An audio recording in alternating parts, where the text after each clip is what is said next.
soft wind, distant ocean waves, wood creaking somewhere in darkness. There are places in history where the facts stop, places where records end, voices disappear, and all that remains is a question, a name, a symbol, a single word carved into wood. And tonight, here on Lumen Life, we step into one of the oldest and most disturbing mysteries ever recorded. A mystery older than the United States itself. A mystery that has haunted historians, archaeologists, investigators, and storytellers for more than 400 years, more than 100 men, women, and children gone. Not killed in battle, not found buried, not taken prisoner, simply gone. And all they left behind was one word: croatoan.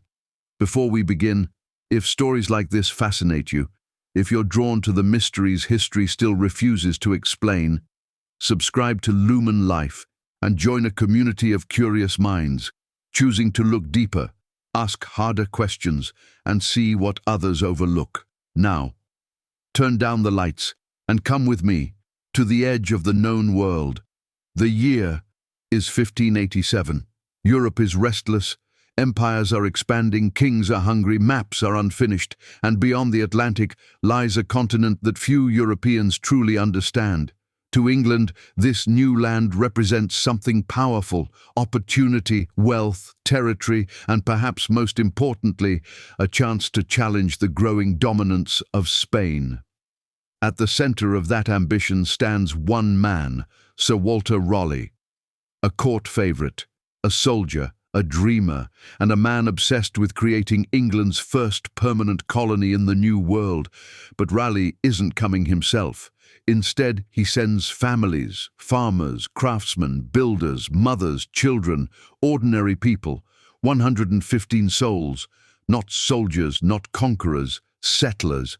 Among them, a pregnant woman named Eleanor Dare, her father, John White, an artist, a map-maker, and the man who would soon carry one of history's heaviest burdens, because Eleanor is about to give birth, and that child will become the first English baby ever born in North America. Her name, Virginia Dare, a symbol of hope, a symbol of a future, a symbol that may never have grown up. The ships arrive at Roanoke Island, off the coast of what is now North Carolina. Dense forests, salt marshes, mosquitoes thick in the air, the scent of pine, mud, and ocean, beautiful, untamed, and unforgiving. The settlers begin unloading supplies: barrels, seeds, tools, weapons, livestock, wood, hope. But almost immediately, things begin going wrong. Food is limited, relations with some indigenous tribes are uncertain, and the land is harsher than expected. John White realizes something terrifying. Without fresh supplies, they may not survive the winter. So he makes a decision that will define his life forever. He leaves, he boards a ship, and sails back to England, promising his daughter, his granddaughter, and every soul on that island that he will return quickly. Just a few months, that's all. A few months, and he'll be back. But history has other plans, because back in England, war is coming.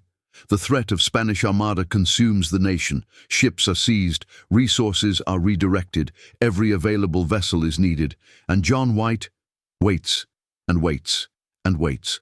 1 year, 2 years, 3. Imagine it. Every sunrise, wondering if your family is alive. Every storm, wondering if they're starving. Every silence, wondering if they're already dead. Finally, in 1590, White gets his ship.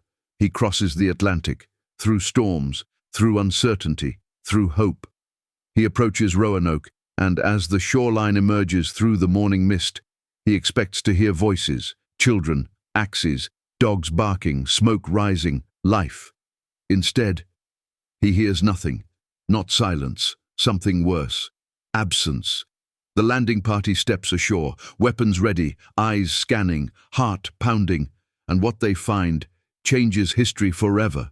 The settlement is abandoned, homes dismantled, structures carefully taken apart, no bodies, no skeletons, no blood, no weapons, no graves, nothing, as if the entire colony simply stood up and walked away. And then they see it, carved into a wooden post. One word, croatoan, not scratched, not rushed, carved, deliberate, intentional, a message. But what does it mean? Croatoan was the name of a nearby island, now called Hatteras Island.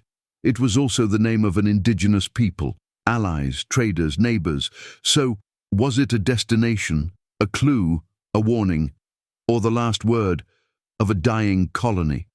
John White wants to investigate immediately, to sail there, to search, to find his family, but a violent storm approaches. The captain refuses, and once again, John White leaves. This time, forever.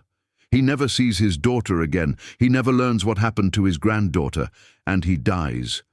Without answers. For centuries, theories emerge.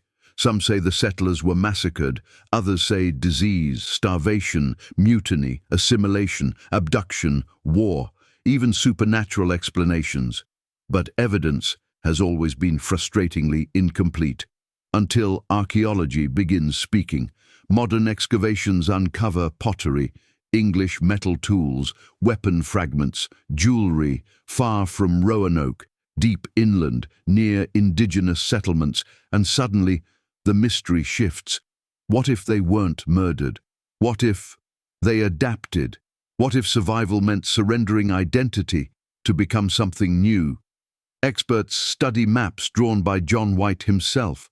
One map contains something extraordinary, a hidden symbol, a patch, a concealed fort marking, possible evidence that White himself suspected the colony moved, and perhaps left clues in plain sight.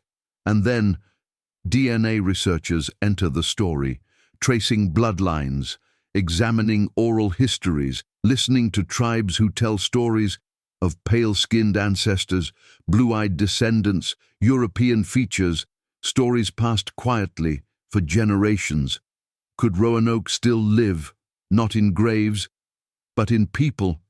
And maybe that's what makes this mystery so haunting, because perhaps Roanoke didn't end in violence, perhaps it ended in transformation, in survival, in becoming unrecognizable. But there's another possibility, a darker one, because this coastline was a battlefield.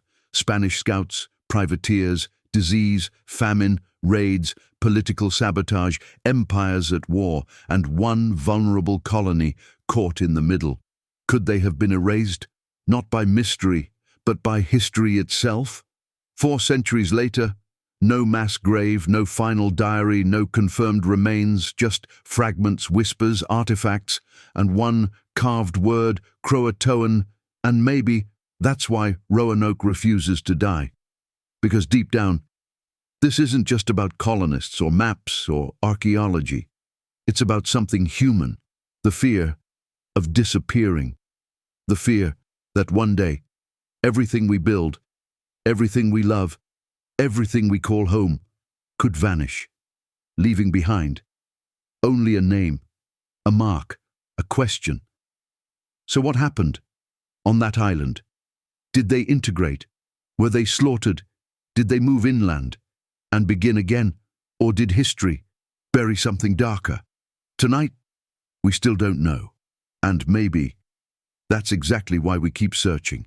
Because some mysteries don't want to be solved. They want to be remembered. This is Lumen Life, where history breathes, questions matter, and the forgotten speak again.